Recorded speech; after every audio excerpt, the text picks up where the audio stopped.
In my last video I discussed the romantic myth of the tortured alcoholic artist, and how this popular cultural trope gives everyone an excuse for bad behaviour.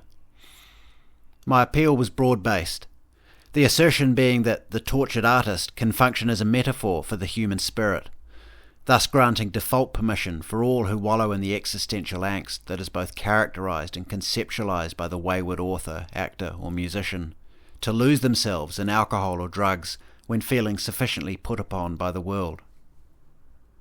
No one is immune from this, and self-justification can take many forms, the tortured soul being just one of the more common. My message in this video is perhaps more niche. I'm going to be contrarian and refute the axiomatic red flag of drinking alone. Popular wisdom asserts that drinking alone is problematic. As a problematic drinker, I find this maxim in itself problematic.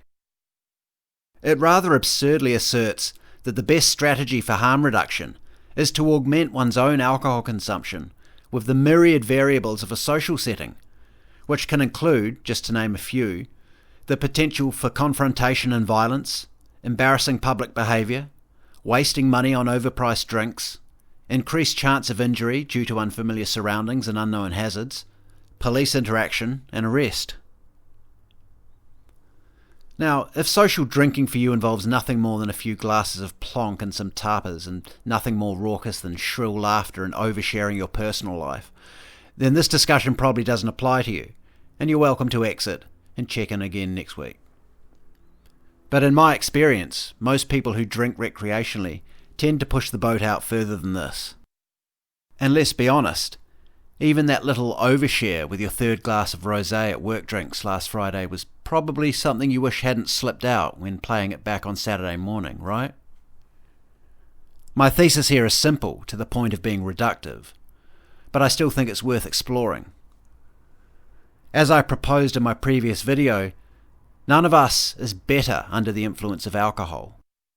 We invariably become more volatile, inarticulate, and self-indulgent, just to name the three most obvious side effects. The logic then follows that if we are to put ourselves into such a state, then why would we want others to witness it? Enter the drinking buddy. This special category of friendship is critical to anyone who likes to overindulge. The crew of drinking buddies operates under a kind of mutually assured destruction doctrine. The idea being that all members of the circle have at one point behaved atrociously or done something supremely embarrassing, and the group guards its secrets closely and offers blanket amnesty for most missteps. It is a variation of the much-loved "what happens on tour stays on tour." This fraternal code has been effective since the beginning of time for tight-knit groups who do not wish their behaviours to colour the public perception of their constituent members, and indeed, there is an obvious criminal application here. But for the purpose of safeguarding one's dignity, a solid squad of drinking buddies has a very real and necessary application. The problem is, though, the code of silence and forgiveness only works if you and your crew do your drinking in a private residence. As soon as you hit the streets, you run the same risks that I just outlined. Furthermore, even when you are domiciled, accidents and confrontations can still occur. Things can be said, even between the staunchest of boozing buddies, that cause real regret or even lasting harm, and indeed countless are the hospital admissions and even funerals that were precipitated by just a few beers with the brothers or the sisters. I paint a grim picture, but my intention is not to be the fun police. The extreme scenario of serious injury or death resulting from drinks with your squad is unlikely. More common are silly squabbles and misunderstandings, and the greatest strength of the drinking circle is that these can be washed away through a quick round of apologies. A simple text message will usually do the trick. The real issue is, when one becomes a little too fond of the bottle, one starts evaluating all potential friends along the drinking buddy criteria, and before you know it, everyone in your circle is someone you'd be comfortable doing tequila shots with at 3 a.m. on a Wednesday morning. This is not ideal for anyone wishing to cut down their consumption, and just like alcohol itself, the people with whom one commonly consumes it can themselves become an addiction, one that both triggers and augments the other. What then is one to do?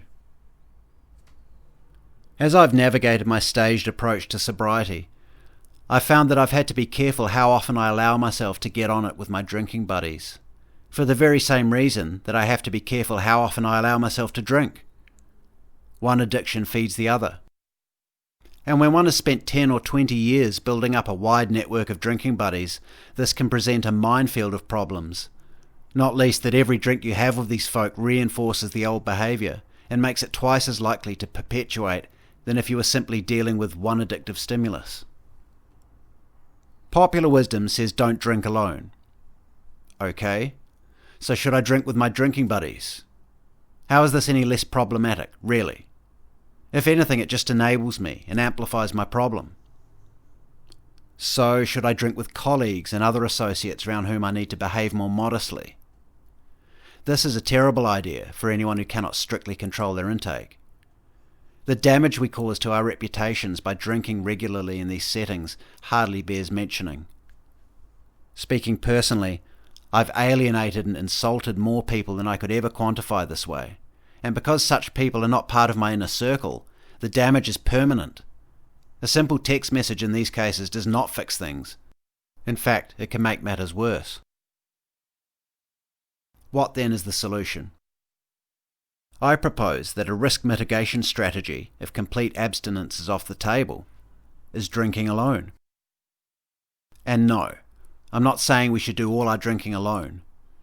I'm suggesting that for someone on a similar path to me, who's trying to drink less and minimise harm, then limiting the amount of time spent drinking in the company of others is a good idea. Or at the very least, doing it well away from anyone we're ever likely to have to deal with again.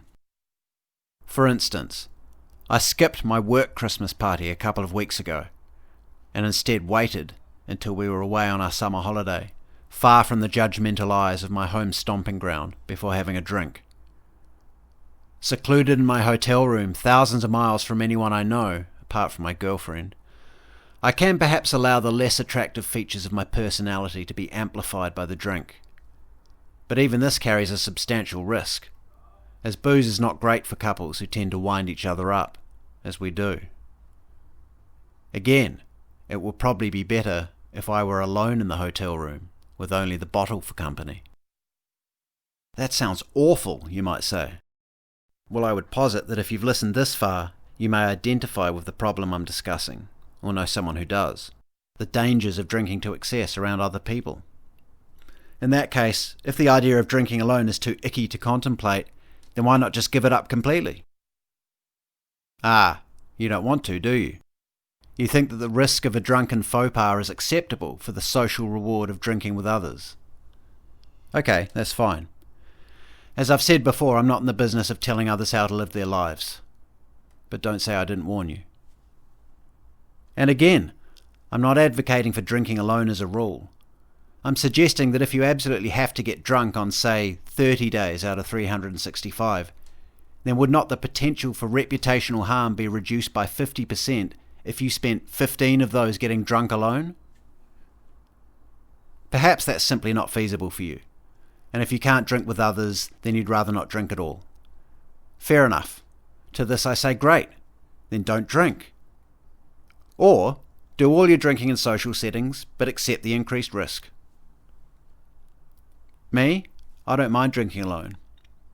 Perhaps that's just my introverted, tortured artist coming out. But regardless, it's cheaper. I don't tend to embarrass myself with inanities or inappropriateness. I don't tend to fall down and hurt myself in the familiar surrounds of my home. The likelihood of confrontation is eliminated, though again, this depends on whether one lives with one's partner and the state of that relationship. And the likelihood of police interaction is almost non-existent. This is a murky topic which doesn't lend itself well to generalizations. Alcohol use and its effects can be subjective, and each person's story will look a little different. I did not set out to establish a watertight strategy for harm reduction, merely to make a case for drinking alone in the context of harm reduction.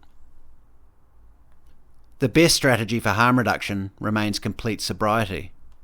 and many employ this to remarkable effect. Others drink with unbridled abandon like I used to, consequences be damned. And a great many more of us exist in the space in between, cautiously navigating the minefield. I've found that I step on fewer mines by doing some of my drinking alone. Thanks for listening. Please subscribe to the channel so you don't miss any future videos. Please also subscribe to my Substack at jjdawson.substack.com. And if you'd like to keep in touch, please do follow me on Twitter at RealJJDawson. You can also follow me on Getter, Gab and Minds. And of course, if you enjoyed this, please do give it a like and share it about, because it really helps me out.